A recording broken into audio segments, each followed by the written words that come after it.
Hello friends, welcome my YouTube channel CD RK Saini B.Ed classes. Today we will study knowledge and curriculum, ज्ञान एवं पाठ्यक्रम। देखिए, इस paper के अंतर्गत हमने वैश्वीकरण के बारे में अध्ययन कर लिया है कि वैश्वीकरण क्या होता है, वैश्वीकरण का शाब्दिक अर्थ क्या है और वैश्वीकरण की कौन कौन सी परिभाषाएं हैं जिनके आधार पर हम वैश्वीकरण की अवधारणा को स्पष्ट कर सकते हैं।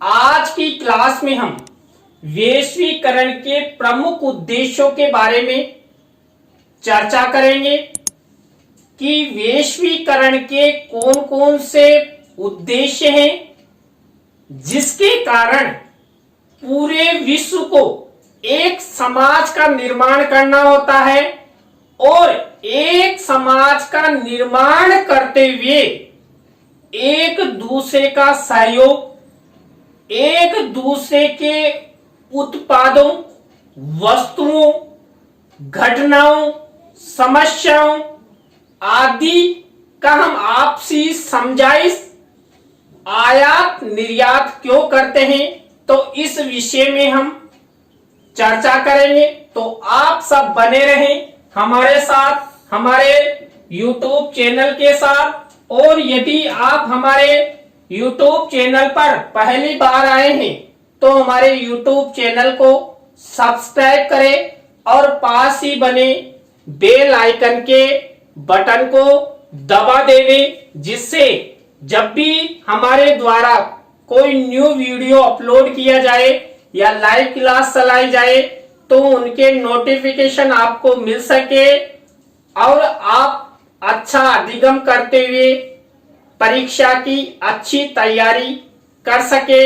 आइए देखते हैं वैश्वीकरण के प्रमुख उद्देश्य। वैश्वीकरण के प्रमुख उद्देश्यों के अंतर्गत हमें सब विश्व के लोग आपस में भाईचारे, एक दूसरे का सहयोग, उनके उत्पादों का आयात निर्यात या प्रयोग करते हैं। वैश्वीकरण की प्रक्रिया के अंतर्गत एक वैश्विक समाज द्वारा अनेक उद्देश्य निर्धारित किए गए हैं। पहला उद्देश्य है निजीकरण। देखिए, वैश्वीकरण का जो पहला उद्देश्य है वह है निजीकरण। वैश्वीकरण की प्रक्रिया को जब हम अपनाते हैं तो निजीकरण की प्रक्रिया को भी अपनाते हैं। कई कार्य, कई वस्तुएं, कई उत्पाद को हम सार्वजनिकरण के साथ साथ निजीकरण के क्षेत्र में भी देते हैं। देखिए, निजीकरण के द्वारा उत्पादों और वस्तुओं का आयात निर्यात कम लागत पर अच्छे से एक दूसरे का आदान प्रदान कर सकते हैं, एक दूसरे का सहयोग कर सकते हैं। और निजीकरण में जो वैश्वीकरण की प्रक्रिया है, जब इसको अपनाया जाता है तो एक दूसरे का सहयोग अधिक बढ़ जाता है। तो निजीकरण का प्रमुख उद्देश्य होता है। इसके बाद संतुलित विकास। देखिए, आप सबको पता है पूरे विश्व में जितने भी देश हैं, कोई अमीर देश है, कोई आर्थिक रूप से कमजोर है, कोई विकसित देश है तो कोई विकासशील अवस्था में है और कोई देश अपने आर्थिक ढांचे को ऊपर उठाने में लगा हुआ है।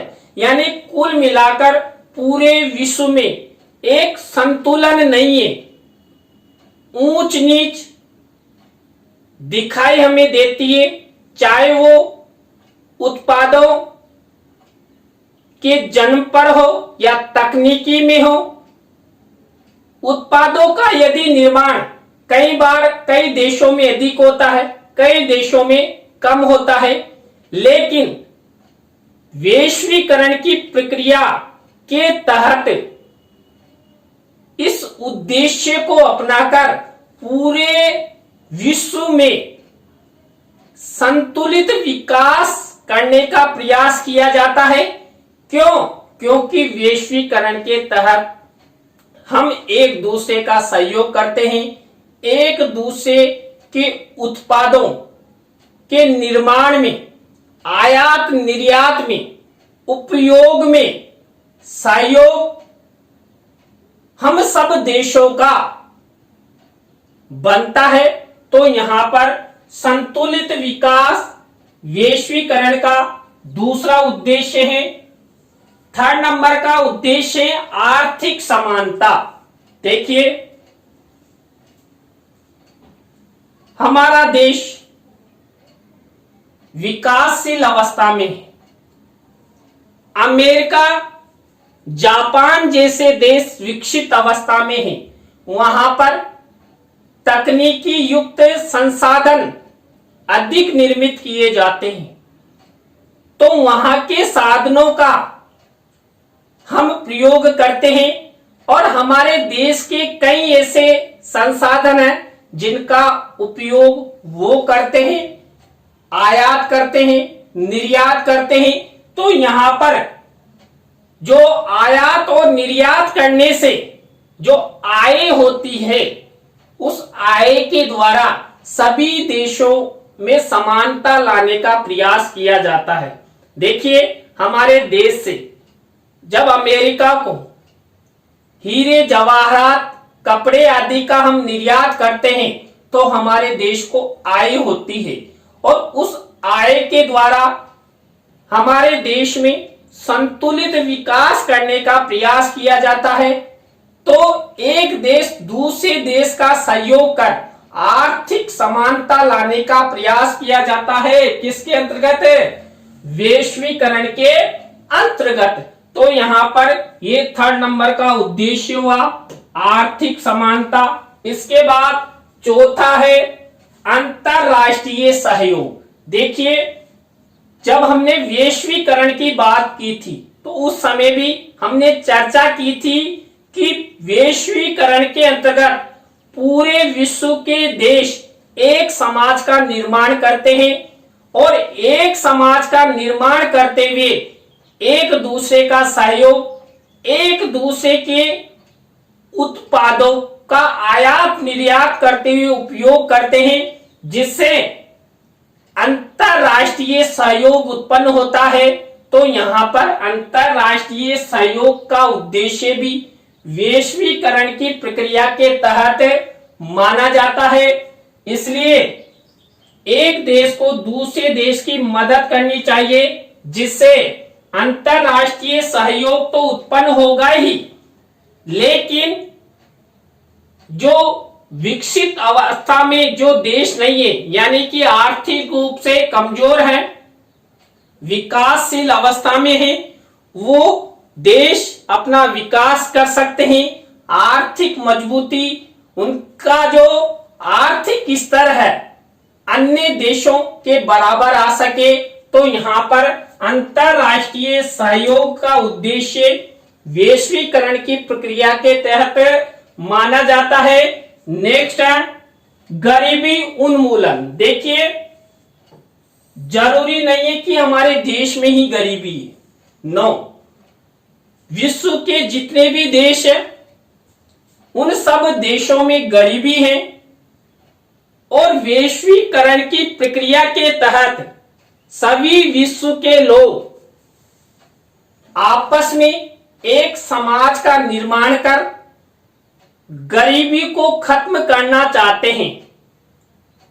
देखिए, हमारे देश में भी हमारी जो पूर्व प्रधानमंत्री इंदिरा गांधी जी, उन्होंने भी गरीबी हटाओ का नारा दिया था और जो भी हमारे देश में प्रधानमंत्री आते रहे हैं वो सब गरीबी हटाओ का नारा देते हैं। क्यों? क्योंकि यदि देश में गरीबी नहीं रहेगी तो सभी लोगों का विकास हो सकेगा, सभी लोग आर्थिक रूप से सक्षम हो सकेंगे, सबका विकास हो सकेगा। तो पूरे विश्व के देश मिलकर अपने अपने देशों में वैश्वीकरण की प्रक्रिया के तहत गरीबी हटाने में सहयोग करते हैं। तो यहां पर गरीबी उन्मूलन का उद्देश्य भी वैश्वीकरण के तहत होता है। उच्च जीवन स्तर, देखिए जितना हमारा जीवन स्तर उच्च रहेगा हम उतना ही अपना विकास करेंगे, चाहे वो शिक्षा क्षेत्र में विकास हो या तकनीकी क्षेत्र में हो या प्रोडक्ट निर्माण के क्षेत्र में हो। इसलिए जीवन स्तर को उच्च करने हेतु वैश्वीकरण की प्रक्रिया के तहत एक उद्देश्य निर्धारित किया गया और उस उद्देश्य के तहत विश्व के सभी देशों का जीवन स्तर अच्छा हो, सब देश आगे बढ़े, देश में रहने वाले नागरिक समानता युक्त जीवन यापन करते हुए अच्छे अच्छे उत्पादों का प्रयोग करें और अपना विकास करें। तो जीवन स्तर का उद्देश्य भी वैश्वीकरण के तहत माना जाता है। विश्व बंधुत्व की भावना, देखिए विश्व बंधुत्व की भावना का उदाहरण आप इन दिनों में देख रहे हैं। हमारे देश द्वारा अन्य देशों को कोरोना वैक्सीन कोविशील्ड भेजी गई, उसकी एवज में आज विश्व के अन्य देश, आज वर्तमान में 40 से अधिक देश हमारे देश का सहयोग कर रहे हैं इस कोरोना महामारी से निजात पाने के लिए। तो ये हुआ विश्व बंधुत्व की भावना, हम उनका सहयोग करते हैं तो वो हमारा सहयोग करेंगे और एक दूसरे का सहयोग करने से ही हम आगे बढ़ते हैं। किसी भी प्रकार की कोई समस्या है या वस्तु है उसका आदान प्रदान कर सकते हैं, उपयोग कर सकते हैं। तो यहां पर विश्व बंधुत्व की भावना का उद्देश्य वैश्वीकरण के तहत माना जाता है। मुक्त व्यापार नीति, देखिए एक देश दूसरे देश की मदद करता है, दूसरे देशों के नागरिकों के जीवन स्तर को ऊपर उठाने का प्रयास किया जाता है। एक देश दूसरे देश के उत्पादों का प्रयोग करता है। कई बार कई देशों में वह उत्पाद या वस्तु अधिक निर्मित होती है, कई देशों में वह वस्तु निर्मित नहीं होती है, लेकिन आवश्यकता सभी देशों को होती है। तो वहां से हम आयात और निर्यात करते हैं, तो आयात और निर्यात पर कुछ टैक्स लगते हैं। तो यहां पर वैश्वीकरण की प्रक्रिया के तहत यदि हम एक समाज का निर्माण करते हैं तो मुक्त व्यापार नीति का उद्देश्य वैश्वीकरण के तहत माना जाता है, निर्धारित किया जाता है। और मुक्त व्यापार नीति से एक दूसरे देशों का सहयोग हो सकेगा, उनके उत्पादों का प्रयोग हो सकेगा। कई ऐसे देश हैं जो टैक्स के कारण ही अपनी वस्तुओं का या उत्पादों का निर्यात नहीं कर पाते हैं या आयात नहीं कर पाते हैं। तो यदि मुक्त व्यापार नीति वैश्वीकरण की प्रक्रिया के तहत होती है तो पूरा विश्व एक समाज का निर्माण करते हुए मुक्त व्यापार नीति को अपनाएगा और आगे बढ़ेगा। वैश्विक अर्थव्यवस्था को एकीकृत करना, देखिए वैश्वीकरण का प्रमुख उद्देश्य और बहुत अच्छा उद्देश्य, वैश्विक अर्थव्यवस्था को देखिए विश्व में सभी देशों की अलग अलग अर्थव्यवस्था है। अपनी अपनी जीडीपी ग्रोथ है और उन्हीं के आधार पर वो अपना विकास निर्धारित करते हैं और देखते रहते हैं कि हमारा देश कितना आगे बढ़ रहा है, हमारे देश की अर्थव्यवस्था कितनी अच्छी है, कितनी न्यून है। तो विश्व की जो अर्थव्यवस्था है वो एकीकृत हो सके, इस हेतु वैश्वीकरण का निर्माण किया गया और वैश्वीकरण की प्रक्रिया के तहत अर्थव्यवस्था में समानता लाने का प्रयास किया जाता है। देखिए, हमारे देश में अर्थव्यवस्था कभी हाई कभी लो होती है। उसका मुख्य कारण है हमारी जनसंख्या। जनसंख्या के कारण और नए उत्पादों का निर्यात नहीं होने के कारण भी हमारी अर्थव्यवस्था कभी ऊपर कभी नीचे हो जाती है। तो हमारे भारतीय समाज की भी या भारत की भी अच्छी अर्थव्यवस्था हो, इस हेतु एक दूसरे का सहयोग अपेक्षित होता है। वैश्विक देशों को आर्थिक तंत्र से जोड़ना, देखिए कई बार क्या होता है, वैश्वीकरण की प्रक्रिया के तहत एक देश दूसरे देश की आर्थिक मदद करता है। कई बार विपदाएं आ जाती है, कई बार घाटा हो जाता है, कई बार जो विकसित देश है वो विकासशील और आर्थिक रूप से कमजोर देशों को डोनेशन या लोन के रूप में आर्थिक आधार प्रदान करते हैं।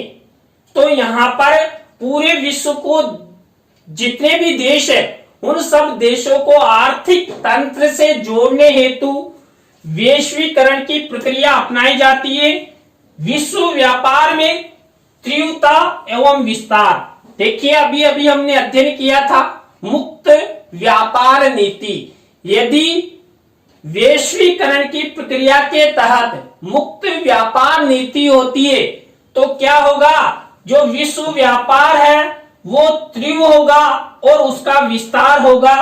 तो विश्व व्यापार में तीव्रता और उसके विस्तार हेतु वैश्वीकरण की प्रक्रिया अपनाई जाती है, वैश्वीकरण का उद्देश्य रखा जाता है। तो देखिए, आज की कालांश में हमने वैश्वीकरण के प्रमुख उद्देश्यों के बारे में अध्ययन किया। आपको वीडियो कैसा लगा कमेंट्स में हमें जरूर बताएं। नए टॉपिक के साथ हम आपसे फिर मिलेंगे CDRK Saini BEd classes YouTube channel पर। तो राम राम सा, बाय।